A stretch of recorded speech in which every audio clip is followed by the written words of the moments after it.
كثير. وقال النبي صلى الله عليه وسلم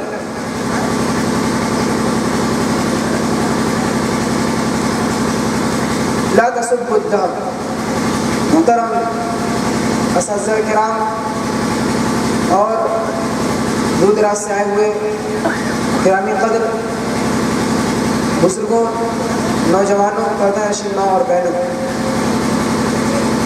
اللہ رب العالمین کا بہت بڑا احسان ہے. اللہ رب العالمین کا ہمارے اوپر بہت ہی فضل و کرم ہے کہ اللہ رب العالمین نے ہم لوگوں کو ایک موقع عنایت کیا جس میں ہم اور آپ بیٹھیں اور اللہ اور اس کے رسول کی بات کو سنیں اور سنائیں. اب میں جس موضوع کو لے کر حاضر ہوا ہوں اس کی وضاحت کرنا چاہتا ہوں. وہ موضوع ہے ہم مسلمان پریشان کیوں ہیں اور آخر اس کے اسباب کیا ہیں.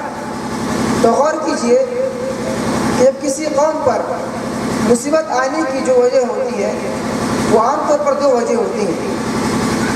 سب سے پہلی وجہ مصیبت پریشانی آنے کی وہ یہ ہے کہ انسان اپنی کرتوتوں کی وجہ سے مصیبت مول لیتا ہے. اس کا ذکر اللہ رب العالمین نے قرآن مجید کے اندر فرمایا. سورہ شورى سورہ 42 آیت نمبر 30 وما اصابکم من مصیبت فبما کسبت ایدیکم ویعفو عن کثیر. تمہارے اوپر جو مصیبت آئی ہے، جو پریشانی آئی ہے، وہ تمہاری اپنی کرتوت کی وجہ سے، تمہاری اپنی گناہوں کی وجہ سے. اللہ رب العالمین تو تمہارے بہت سارے گناہوں کو ہی معاف کر دیتا ہے. پہلی وجہ گناہ کی وجہ سے ہم پریشان ہیں. مصیبت آنے کی، پریشان ہونے کی دوسری وجہ وہ یہ ہے کہ اللہ رب العالمین آزما رہا ہوتا ہے. اللہ رب العالمین امتحان لیتا ہے اپنے نیک بندوں کو. جیسا کہ اللہ رب العالمین اس کا بھی ذکر فرمایا سورہ عنکبوت سورہ نمبر 29 آیت نمبر 2 اور 3 احسب الناس ان یترکوا ان یقولوا آمنا وهم لا یفتنون. کہ اللہ رب العالمین یہ جاننا چاہتا ہے، جبکہ اللہ رب العالمین جانتا ہے کہ تم میں سے کون سچا ہے، کون جھوٹا ہے، کون اپنے ایمان کی دعوے میں پختہ ہے. اس کو آزمانے کے لیے اللہ رب العالمین مصیبت اور پریشانی مبتلا کر دیتا ہے. میرے بھائی اور دوستو، ہم مسلمان جو پریشان ہیں اس کی میں 4 وجہ بیان کروں گا 15 منٹ کے اندر انشاءاللہ. سب سے پہلی وجہ ہے ہماری پریشانی کی کہ ہم نفس پرستی کے شکار ہو چکے ہیں. ہمارا نفس جو کہتا ہے ہم اس کو مان لیتے ہیں. شریعت ہمیں کیا کہہ رہا ہے، قرآن و حدیث ہمیں کیا تعلیم دے رہی ہے، ہم اس کو سروکار نہیں ہے. ہم اپنے نفس کو امپورٹنس دیتے ہیں دین کے معاملے میں، شریعت کے معاملے میں. اللہ رب العالمین نے کیا خوب فرمایا سورہ جاسیہ سورہ نمبر 45 آیت نمبر 23 افرأیت من اتخذ الہہ ہوا. کہ تم لوگوں نے اپنے نفس کو اپنا معبود بنا لیا، اپنا خدا مان لیا، جبکہ اللہ رب العالمین نے قرآن مجید کے اندر واضح طور پر فرما دیا کہ اے ایمان والو تم اسلام میں پورے طور پر داخل ہو جاؤ. سورہ بقرہ سورہ نمبر 2 آیت نمبر 208 یا ایھا الذین آمنوا ادخلوا فی السلم کافہ. اے ایمان والو تم اسلام میں پورے طور پر داخل ہو جاؤ اور شیطان کی اتباع اور پیروی نہ کرو. اور ہمارا حال یہ ہے کہ جو چیز شریعت میں ہماری موافق ہو، ہمیں اچھا لگے، اسے اپنا لیتے ہیں، اور جو چیز ہمیں معاشرے کی بنیاد پر، دوست و احباب کی بنیاد پر ہمیں ناپسند ہوتی ہے ہم اس کو چھوڑ دیتے ہیں. جبکہ اللہ رب العالمین نے فرمایا کہ تم پورے طور پر اسلام میں داخل ہو جاؤ، اسلام کو پورے طور پر فالو کرو.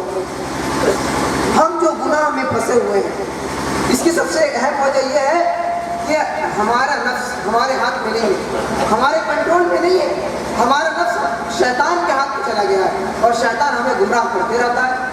اور قیامت کے دن شیطان اپنا ہاتھ کھا لے گا، سرنڈر ہو جائے گا. کیا کہے گا؟ اللہ رب العالمین نے اس کا ذکر فرمایا سورہ ابراہیم سورہ نمبر 14 آیت نمبر 22 وقال الشیطان لما قضی الامر ان اللہ وعدکم وعد الحق.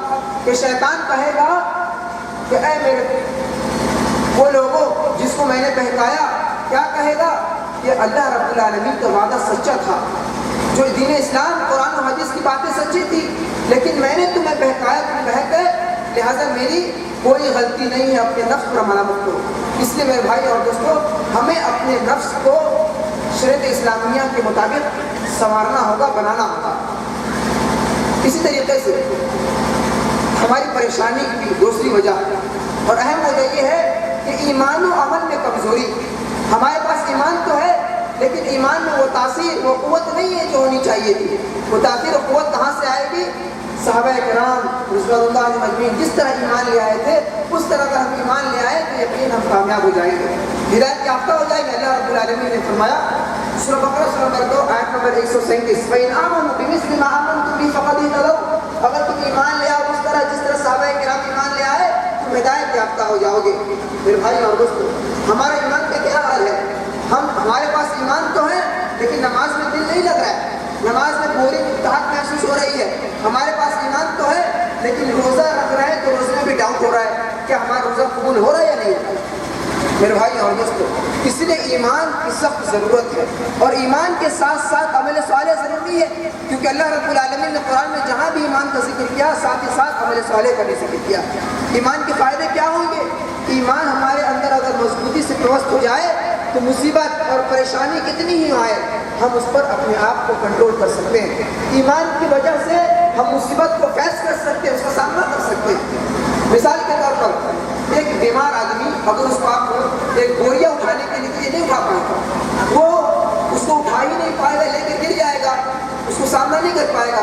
لیکن اگر ایک پہلوان، ایک بہادر تندرست انسان اس بوریا کو آرام سے اٹھا سکتا ہے، اس کے لیے کوئی پریشانی نہیں ہے۔ ٹھیک اسی طرح ایمان کی مثال ہے، اگر کسی کے پاس ایمان نہ ہو تو مصیبت اور پریشانی کی وجہ سے وہ گھبرا جاتا ہے، ہار مان لیتا ہے، لیکن اگر ایمان ہو کسی بھی مطلب انسان کے پاس، مسلمان کے پاس پختہ ایمان ہو تو بڑی سے بڑی مصیبتوں کو آرام سے ہینڈل کر سکتا ہے، سنبھال سکتا ہے۔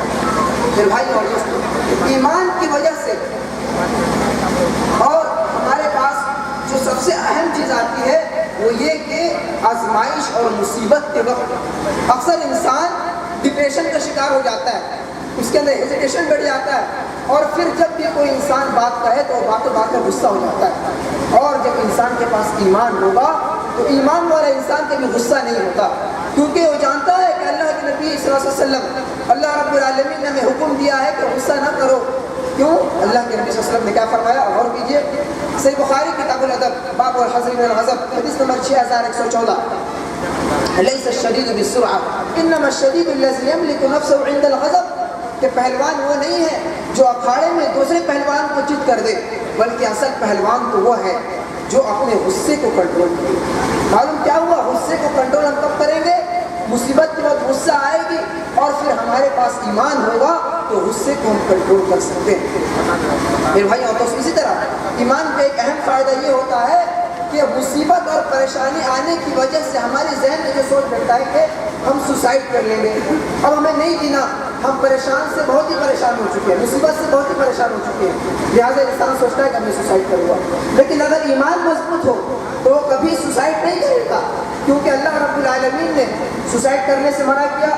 اللہ رب کے نبی صلی اللہ علیہ وسلم نے سوسائڈ کرنے والوں کے لیے کیا عذاب تیار کر رکھا اللہ رب العالمین نے، اس کو بھی ذکر فرمایا۔ غور کیجیے، اللہ رب العالمین نے کیا فرمایا؟ سورہ نساء سورہ نمبر 4 آیت نمبر 36، وَلَا تَقْتُلُوا أَنفُسَكُمْ، کہ تم اپنے نفس کو ہلاک نہ کرو، اپنے آپ کو قتل نہ کرو۔ اور اللہ کے نبی محمد رسول اللہ صلی اللہ علیہ وسلم نے فرمایا کہ جو انسان سوسائڈ کرتا ہے اس کے لیے اللہ رب العالمین نے عذاب تیار کر رکھے۔ وہ عذاب کون سے ہیں؟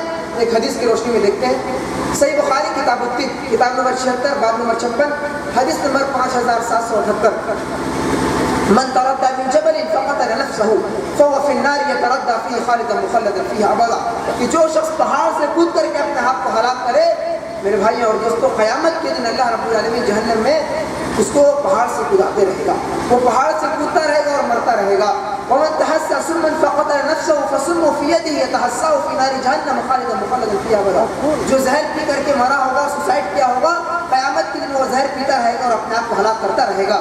ومن، اور جو انسان تیز دھار چاقو سے، تلوار سے اپنے آپ کو ہلاک کیا ہوگا، قیامت کے دن جہنم میں اسی طرح اپنے آپ کو ہلاک کرتا رہے گا۔ اب غور کیجئے، دنیا کا سب سے امیر ترین ملک سوئٹزرلینڈ، سب سے مالدار ملک، لیکن سرچ کے طور پر معلوم ہوا ہے، سرچ کی بنیاد پر، کہ سب سے زیادہ سوسائڈ کرنے والے اگر لوگ کہیں ہیں تو سوئٹزرلینڈ میں۔ ان کے پاس کسی چیز کی کمی نہیں، گاڑی ان کے پاس ہے، مال و دولت ان کے پاس ہے، بنگلے ان کے پاس ہے، تمام چیزیں ان کے پاس موجود ہے، لیکن پھر بھی سوسائڈ کر رہے ہیں۔ کیوں سوسائڈ کر رہے ہیں؟ کیونکہ ان کے پاس ایمان نہیں ہے، الا ماشاء اللہ جو موحد وہاں ہو۔